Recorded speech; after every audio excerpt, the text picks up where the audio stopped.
Hi! Naka-order na ba ang lahat? Alam ko nakikita mo din to palagi.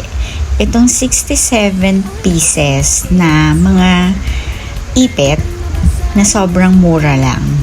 Wala pang 100 pesos. Kasi kung bibilin mo to isa-isa, alam ko parang yung isa minsan 30 hanggang 50 pesos. Ayan.